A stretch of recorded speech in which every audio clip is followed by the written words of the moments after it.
Good morning, good afternoon, or good evening to wherever you may be at the moment. This is the video I promised you going over the first of our key readings for ATS 3732, which is the introduction from an important book by an author called Sherry Turkle, who's a media anthropologist, and her book, first written in 2004, called The Second Self. And what I'm going to be doing is explaining what some of the ideas I think you should be looking out for in this introduction and in further reading into Sherry Turkle, and explaining how they frame our approach to media technologies in general in terms of their social impact. So, Sherry Turkle's The Second Self is one of the first books to talk about the impact, and particularly the social and psychological impact of computers on human beings and human society.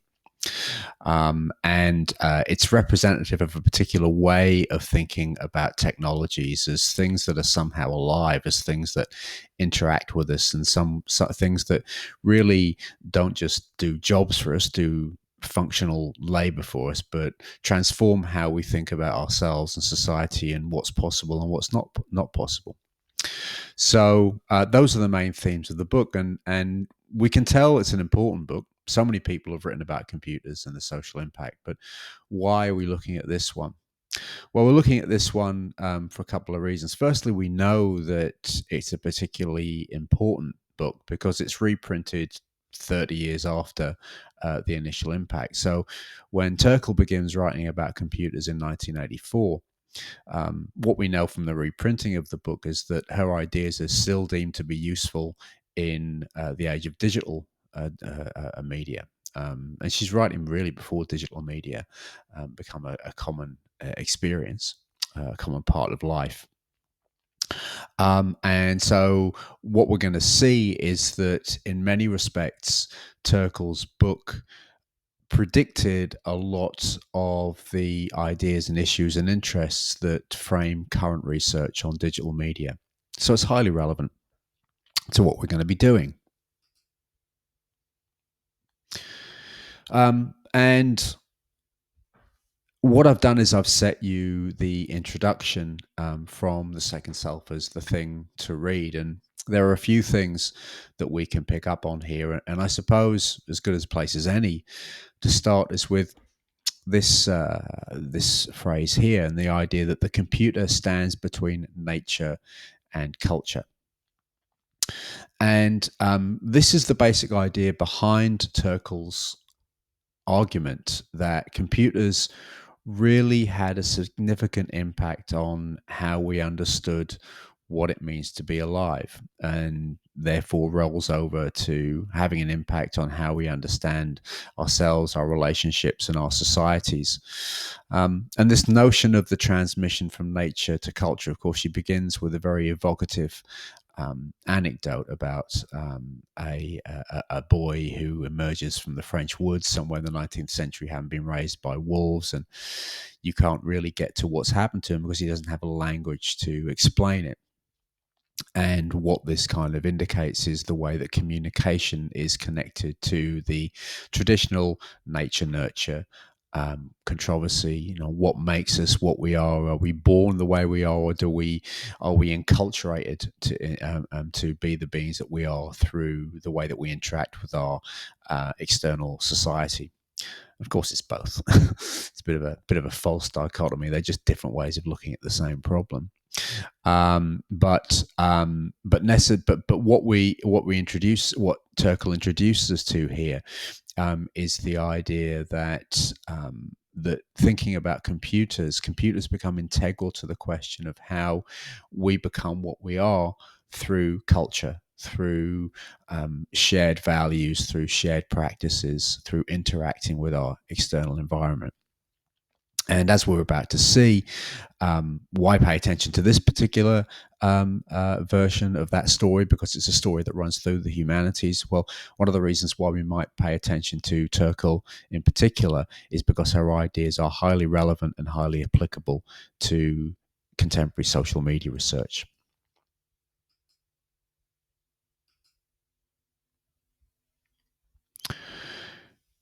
So, so I suppose there are a couple of reasons for looking at this book in particular. Firstly, it's an exemplar of themes that you will find running throughout research on the into the cultural impact of media technologies. And I suppose the main thing is that it's one of the great. It's a great example of the argument that we need to move beyond thinking of media technologies as functional things. This is, the idea is that media technologies are just different ways of allowing humans to do what they've always done, which is transfer information about what to do and what not to do over distances and through time and all of those sorts of things. And what Turkle reminds us is that media technologies are not self-contained phenomena. They are not things that can only be used in one particular way, but they are things that have a variety of uses and a variety of impacts. And that happens because there's a distinction between, I suppose, there's a nature nurture argument to be made about technologies themselves. There's a distinction between talking about how media technologies could be used and how they are used in particular social and institutional contexts.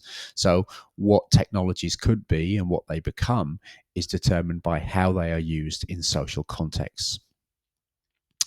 And I suppose this is an important rejection of an idea known as technological determinism. And this is the idea that media technologies change society all by themselves simply because they must be used in particular ways.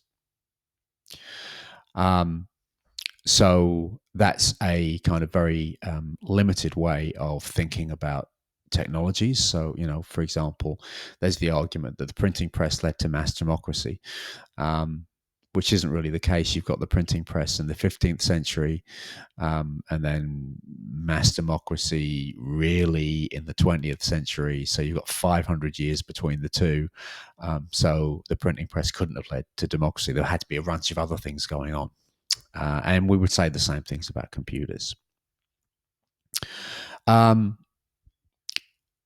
Also, it's a very important example of the idea that media technologies aren't things that simply, even if you go along that cultural point of view, you could argue that media technologies, okay, if they develop in terms of their use in relation to other institutions and cultural groups and those sorts of things, that technologies simply express cultural values.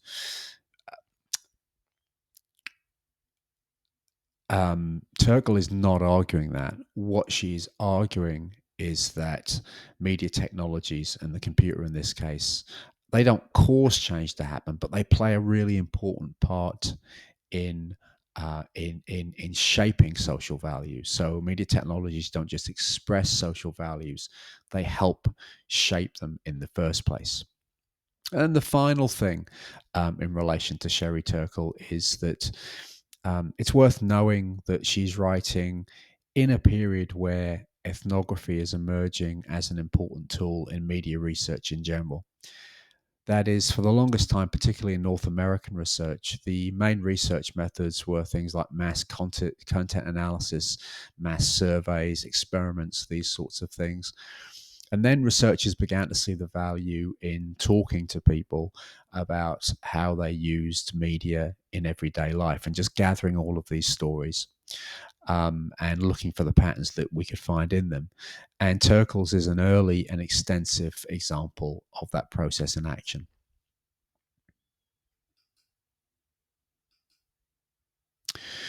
So I suppose on the one hand, we've seen that Turkle is an exemplar of a particular approach to media technologies, and we can begin to see that being mapped out in her introduction.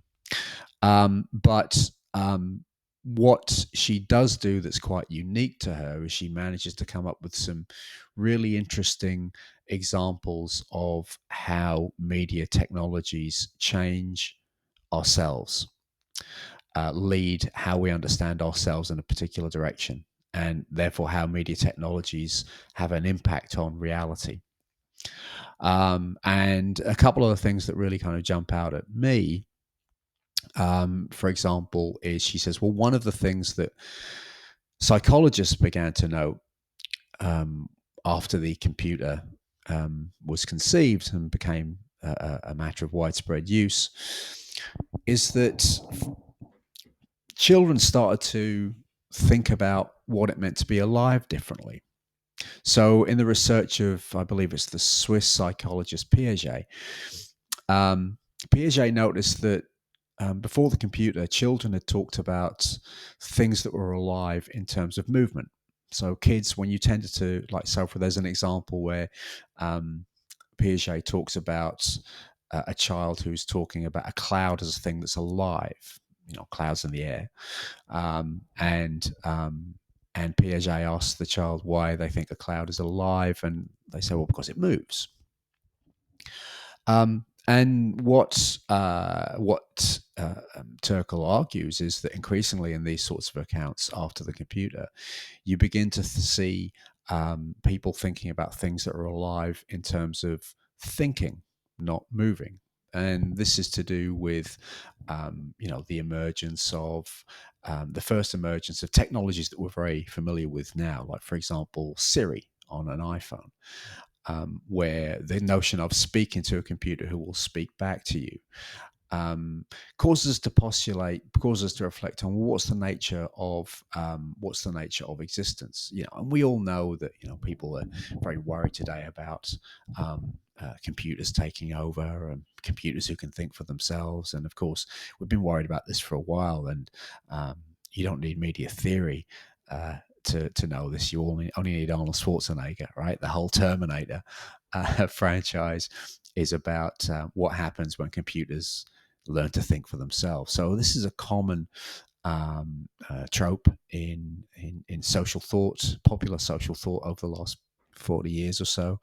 And Turkle locates it to the way that everyday computer use and even being able to see inside a computer, being able to see, there's kind of nothing there. It's kind of a mystery.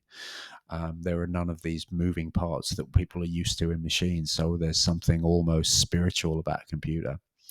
Um, so what this means is that the idea that computers define life in terms of thought means that, like really no other technology, we establish kind of an emotional connection with our computer.